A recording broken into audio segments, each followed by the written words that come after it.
Mahafinaritra aloha satria namako fa zava-be be indrindra zany hoe nahazo champion du monde zany ana amin'ny baolina io moa tena ahafavanana antsika hatramin'izay ary izy natao teto amintsika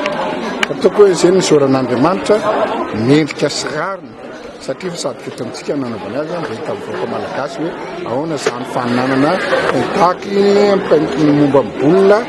amin'ny era zao tontolo izao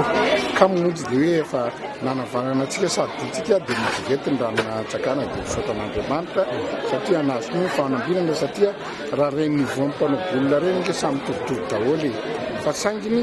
izay olona manambitana ambomboky mena tolotra ny vitan'Andriamanitra amin'andesika ary tao koa misy kely tamin'ny voalohany za olona mpity baolina mbola champion de Madagasikara nga mavolana lasa zay misy fakazoana kely satria eo amin'ny fisy fijerenan'ny lezoera satria sélection nationale reny tsy fijery kely kanjo moa rehefa tamin'ny antsika niakatra quart de finale igny nieko ny torohevitra atsika niova tsy natao le mpilalao dia mivetivety ny rary natsakana dia zay nataoko hoe isoran'Andriamanitra fa zava-dehibe ho antsika igny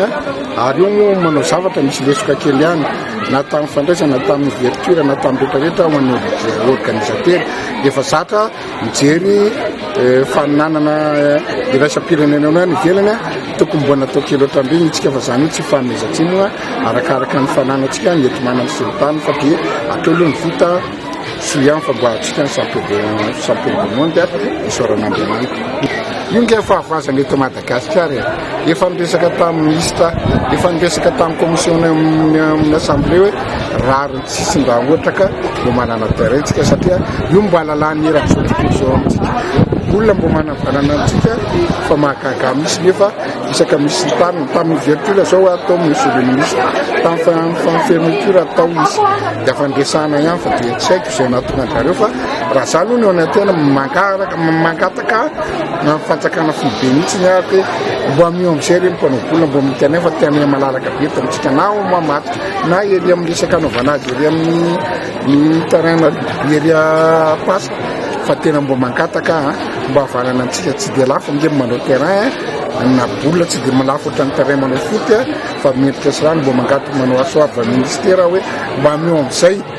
terrain amin'izay mipetaka mampalelo mihindrana terrain avetsaka roa tsika zao tsy manana fa dia mihindrana amin'ny commune foana dia saotra ny commune koa mbo anitsinjo ary na amin'iny terrain nanaovana an'iny fa raha tsy mimenty dia akoho moa nataontsika fa dia saotra ny commune koa misaotra madame le maire na niny terrain nanaovana amin'ny lalao reny ary mami terrain mbola hatramin'izao anaovany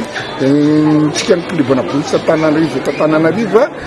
mbola terrain commune koa nanaovana dia misaotra madame le maire misaotra ny commune rehetra fa dia misaotra tsika mianaka